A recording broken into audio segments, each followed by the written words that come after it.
আসসালামু আলাইকুম বন্ধুরা, কেমন আছেন আপনারা? আশা করি সবাই ভালো আছেন। আমার একটা নতুন ব্লগে আপনাদের সবাইকে স্বাগতম। আজকে হবে যে ডেলিভারি, সেটা হচ্ছে যে সোনালী মুরগির বাচ্চা 150 পিস।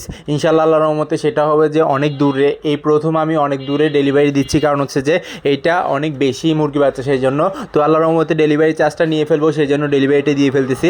যাক মাশাআল্লাহ। তো এখন আমি চলে যাব নতুন ব্রিজ থেকে চলে যাবো আবার চন্দনাইশ থেকে এটা ডেলিভারিটা দিয়ে আবার চলে আসতে হবে।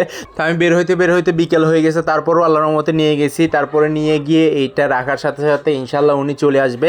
যাক মাশাআল্লাহ। তো এইটা নিয়ে নেমে গেছি কলেজ গেটে নেমে এটাকে দিয়ে ফেলবো। তো সন্ধ্যার আগেই আল্লাহর রহমতে ডেলিভারি দিতে পারছি, সেটা শুকরিয়া, আলহামদুলিল্লাহ। আর হচ্ছে 150 পিস কোয়েল পাখি, এবং হচ্ছে যে আল্লাহর রহমতে খুব সুন্দর করে সোনালী মুরগিগুলোও আমি প্যাকিং করে নিচ্ছি। যাক মাশাআল্লাহ, পেপার দিয়ে, কারণ হচ্ছে সন্ধ্যার সময় এবং হচ্ছে যে বাতাসটা যদি ওদের বুকে লাগে, ঠান্ডা লেগে পরবর্তীতে মারা যাবে, সেই জন্য। তো কাস্টমারের কাছে গিয়ে যদি কিছু না হয়, সেই জন্য আমি এই কাজটা করছি। যাক মাশাআল্লাহ। তো এখানে ওয়েট করতেছি কাস্টমারের জন্য। তো এটা নেওয়ার পর আল্লাহর রহমতে খুবই সুন্দর করে উনি চলে আসতেছিল। তো একটু ওয়েট করতে হয়েছে, কারণ হচ্ছে যে উনি একটু দূর থেকে আসতেছিল, এবং হচ্ছে যে এইখানে যানজট ছিল, এবং হচ্ছে যে আসতে একটু দেরি হয়ে গেছে, সেই জন্য। আল্লাহর মধ্যে ডেলিভারিটা দিয়ে আসি, ডেলিভারিটা দিয়ে এসে বাসায় এসে দেখতেছি যে ইনকিউবেটরের মধ্যে বাচ্চা ফুটা শুরু করছে। কি বাচ্চা ফুটা শুরু করছে সেটা দেখাবো ইনশাআল্লাহ আল্লাহর রহমতে। এই যে দেখুন আল্লাহর রহমতে বাচ্চা ফুটাটা, সেটা হচ্ছে যে এইখানে বব হোয়াইটের বাচ্চাগুলো আবার ফুটে গেছে, কারণ হচ্ছে যে নতুন করে যে ডিমগুলো বসাইছিলাম, বসানোর পাশাপাশি এইখানে আল্লাহর রহমতে খুব সুন্দর করে তাপমাত্রা কন্ট্রোলে রাখছিলাম, এবং হচ্ছে যে এইখানে একদিন লাইট বন্ধ হয়ে গেছে, তারপরও আল্লাহর রহমতে বাচ্চাগুলো ফুটছে, সেটাও লাগুটি শুক্রিয়া। কারণ হচ্ছে যে আল্লাহ তাআলা চাইলে সব কিছু হবে, আল্লাহ তাআলা যদি না চায় তাহলে কিছুই হবে না। এই যে দেখুন মাশাআল্লাহ, কর্নারের ভিতর আছে।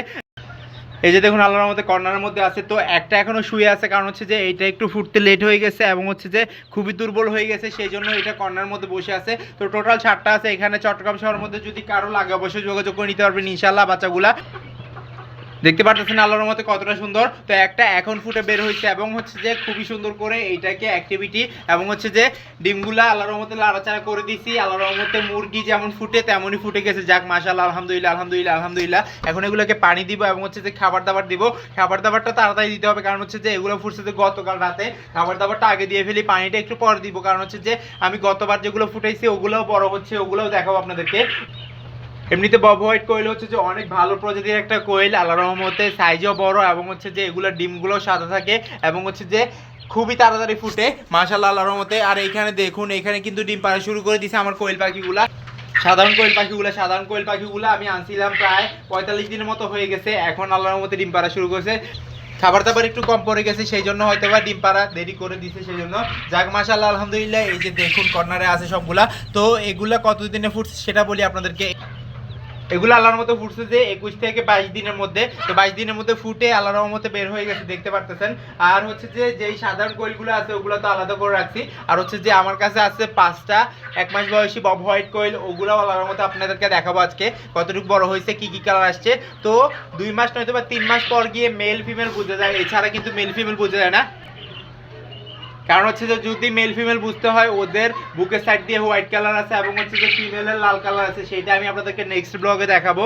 যেইটা ব্লগ থাকবে যে সম্পূর্ণ আল্লাহর রহমতে বব হোয়াইট কোয়েলের ব্লগ ইনশাল্লাহ, এবং হচ্ছে যে কতটা ডিম পাই, একদিন আল্লাহর রহমতে কয়টা ডিম পাই, একটা ডিম পাই নাকি 2টা ডিম পাই, সেটাও দেখাবো ইনশাল্লাহ। এই যে দেখুন আল্লাহর রহমতে অ্যাক্টিভ, এবং হচ্ছে যে 1 মাস বয়সী বব হোয়াইটের বাচ্চাগুলো এখানেই আছে। যাক মাশাআল্লাহ, আলহামদুলিল্লাহ।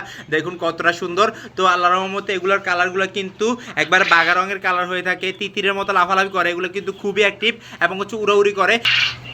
আল্লাহর রহমতে যেগুলোর লেজ লম্বা ওগুলো হয়তো বা মেল হবে, কারণ হচ্ছে যে মেলের লেজগুলো লম্বা থাকে, সেই জন্য। আর হচ্ছে যে অনেকদিন ধরে ভিডিও বানাতে পারতেছিলাম না, কারণ হচ্ছে যে অনেক কাজের মধ্যে ছিলাম, এবং হচ্ছে যে ব্যস্ততার মধ্যে, সেজন্য ভিডিও বানানো হতেছিল না। ইনশাআল্লাহ আল্লাহর রহমতে নতুন প্রাণীগুলো আনলে আল্লাহর রহমতে এখানে ভিডিও বানানো হবে। আর এখন হচ্ছে যে অল্প প্রাণী আছে, কোয়েল পাখি আছে, মুরগি আছে, এবং হচ্ছে যে বব হোয়াইট আছে। আর হচ্ছে যে যেই মুরগিগুলো ছিল ফার্মি মুরগি, ওগুলো তো বিক্রি হয়ে গেছে, সেটা আপনাদেরকে ভিডিও দেখাচ্ছি। মাঝখানেও কিন্তু আল্লাহর রহমতে খুব সুন্দর করে আরও কিছু বিক্রি করছিলাম। এখন হচ্ছে যে আজকে যেটা ডেলিভারি দিছি ওইটাও দেখাইছি আপনাদেরকে, ওইটা কিন্তু সম্পূর্ণ আমি এনে দিছি।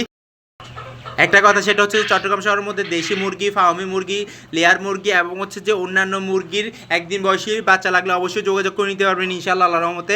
দেখুন কতটা সুন্দর করে এগুলো লাফালাফি করতেছে, এগুলো কিন্তু বোর্ডিং করছে আমি ককশিটের মধ্যে। এগুলো ফুটার সাথে সাথে আমি এগুলোকে খাবার দাবার দিয়ে দিছি এবং পানি দিয়ে দিছি এবং হচ্ছে যে খুবই সুন্দর করে বড় হয়ে গেছে। এখন বড় হয়ে আল্লাহর রহমতে আরও 3 মাস পর ডিম পাড়া শুরু করে দিবে আমি আশা করতেছি। কারণ হচ্ছে যে আমি বাচ্চা সম্পর্কে বুঝি, কারণ হচ্ছে যে আমি এগুলো লালন পালন করছি বাচ্চা থেকে, যেগুলো আমার কাছে রানিং পেয়ার দেখতে পারতেছেন ওগুলা।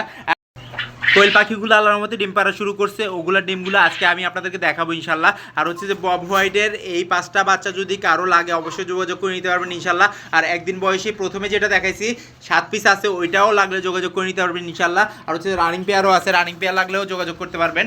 আর হচ্ছে যে ফিমেল কোয়েল পাখি যদি 100% ফিমেল লাগে অবশ্যই যোগাযোগ করে নিতে পারবেন ইনশাল্লাহ। একটাও 19-20 হবে না, কারণ হচ্ছে যে এগুলা খুবই সুন্দর করে আমি লালন পালন করছি এবং হচ্ছে যে ফিমেল বললে ফিমেলই দিব, মেলগুলো আমি অন্য জায়গায় বিক্রি করে দিই সেই জন্য। আর এই হচ্ছে ডিমগুলা, এখানে হচ্ছে যে জাপানি কোয়েলের ডিম এবং হচ্ছে যে খুবই সুন্দর করে হোয়াইট কালারের আলোর মধ্যে বব হোয়াইটের ডিমগুলা। বব হোয়াইটের ডিমগুলা কিন্তু আবারও নতুন করে বসাবো, যে এই বাচ্চাগুলো ফুটছে ওগুলা বিক্রি করার পর আলোর মধ্যে এগুলো বসে দিবে এবং হচ্ছে ফুটাবো। তো এভাবে করে ফুটে ফুটে আমি বিক্রি করতেছি, আপনাদেরকে দেখাচ্ছি এবং হচ্ছে যে আপডেটও জানাচ্ছি। এই যে দেখুন এখানে নিচে কিন্তু কোয়েল পাখি আছে, জাপানি কোয়েলগুলা। আর হচ্ছে যে এখানে কয়টা ডিম আছে সেটা বলি, এখানে টোটাল আছে যে 10টা ডিম। 10টা ডিমই আলোর মধ্যে এখানে আছে আল্লাহর মধ্যে 10টা ডিম। 10টা ডিমই কিন্তু ফার্টিলিটি শিওর আছে, কারণ হচ্ছে যে একটা মেল একটা ফিমেলই আছে সেজন্য। যাক মাশাআল্লাহ আলহামদুলিল্লাহ। আর এই যে দেখুন ছড়াছিটা আছে। তো দেখাইলাম কোয়েল পাখির ডিম, জাপানি কোয়েল, বব হোয়াইট কোয়েল সবগুলাই দেখাইছি ডিফারেন্ট, আপনারা বুঝে নেন। কারণ হচ্ছে যে এগুলো লালন পালন করা কিন্তু খুবই ইজি, কেজের মধ্যে রাখা যায়। ওই যে দেখুন কেজের মধ্যে। তো আমি একটা শর্ট সার্চি ওইটার মধ্যেও কিন্তু দেখাইছি আল্লাহর রহমতে খুবই সুন্দর করে। তো এখানে কাজগুলো করার পর ডিমগুলো দেখানোর পর দেখতেছিলাম যে এখানে অনেক ময়লা হয়ে গেছে, পরিষ্কার করে এই জায়গাটা খালি করে রাখতে হবে। আর কোয়েল পাখিগুলো এখান থেকে মেলগুলো আমি ধরে কেজের মধ্যে দিয়ে ফেলবো, কারণ হচ্ছে যে ফিমেলগুলো ছেড়ে দিতে হবে। কারণ হচ্ছে যে এখানে ফিমেলগুলো ডিম পাড়া শুরু করে দিয়েছে, সেই জন্য আমি ছেড়ে রাখলে খুব ভালো হবে। কারণ হচ্ছে যেগুলো ছেড়ে রাখছি ওগুলো কিন্তু আল্লাহর রহমতে খুব সুন্দর করে ডিম দেওয়া শুরু করে দিচ্ছি সেই জন্য। তো কেজের মধ্যে যেগুলো রাখছি ওগুলো কিন্তু ডিম দেওয়া শুরু করে নাই, তো ওগুলোর ওইটা আসে নাই, সেই জন্য মনে হয় তো ছেড়ে রাখলে আল্লাহর রহমতে ওইটা চলে আসবে এবং হচ্ছে ঘুরেফিরা করে ডিম পাড়া শুরু করে দিবে, সেই জন্য আমি ছেড়ে রাখার জন্য চেষ্টা করতেছি। তো আল্লাহর রহমতে আপনারা কি সাজেস্ট করতেছেন সেটা অবশ্য কমেন্ট বক্সে কমেন্ট করবেন। আর হচ্ছে দেখুন সবগুলা কিন্তু খাবার পাত্র এখানে বসে আছে, এখন খাবার দিয়ে দিব। আর হচ্ছে যে এগুলো যখনই খাবার দিই খাবার খেয়ে ফেলে, সেই জন্য খাবার দিতে একটু লেট হয়ে যায়। সবাই দোয়া করবেন আল্লাহর রহমতে। তো অনেকে বলেন যে ধরেন আপনি এগুলো লালন পালন করতেছে, কোনটা সহজভাবে লালন পালন করলে লাভবান হতে পারবেন, মানে সেটা জিজ্ঞেস করেন। তো আমি আপনাদেরকে পরামর্শ দিব, সেটা হচ্ছে যে কোয়েল পাখি যদি মার্কেট থাকে আপনাদের ওইখানে, তো কোয়েল পাখি লালন পালন করতে পারেন, নয়তো বা মুরগি বাচ্চাগুলো লালন পালন করতে পারেন। মুরগি বাচ্চাগুলো কিন্তু আল্লাহর রহমতে তাড়াতাড়ি বিক্রি হয়ে যায় কোয়েল পাখি থেকে। আর কোয়েল পাখিকে সম্পূর্ণভাবে খাবার দাবার খাইতে হবে। তো আমি আল্লাহর রহমতে 1 মাস পরে শুধু মুরগি নিয়ে কাজ করব, কারণ হচ্ছে যে যেই মুরগিগুলো লালন পালন করতেছি ওগুলো দ্বারা বাচ্চা ফুটাবে এবং হচ্ছে বাচ্চাগুলো বিক্রি করব, এটাই করবো আল্লাহর রহমতে। আর কোয়েল পাখিগুলো থাকবে, কোয়েল পাখিগুলো বাজার থেকে সংগ্রহ করে এনে বিক্রি করব। আর হচ্ছে যে আশেপাশে যদি কারো থাকে ওইখান থেকে এনে বিক্রি করব, কারণ হচ্ছে যে খাবার দাবার একটু খরচ আছে সেজন্য ইনশাল্লাহ। তো আমার ভিডিও যদি ভালো লেগে থাকে লাইক কমেন্ট শেয়ার করবেন, যারা সাবস্ক্রাইব করেনি সাবস্ক্রাইব করে দিবেন, আর যারা সাবস্ক্রাইব করছেন তাদেরকে অসংখ্য ধন্যবাদ। ইনশাআল্লাহ আবারও দেখা যাবে নতুন কিছু নিয়ে। আল্লাহ যেন সবাইকে সুস্থ রাখে, সবাইকে বিপদ রক্ষা করে। এই দোয়া আজকে বিদায় নিচ্ছি, আল্লাহ হাফেজ।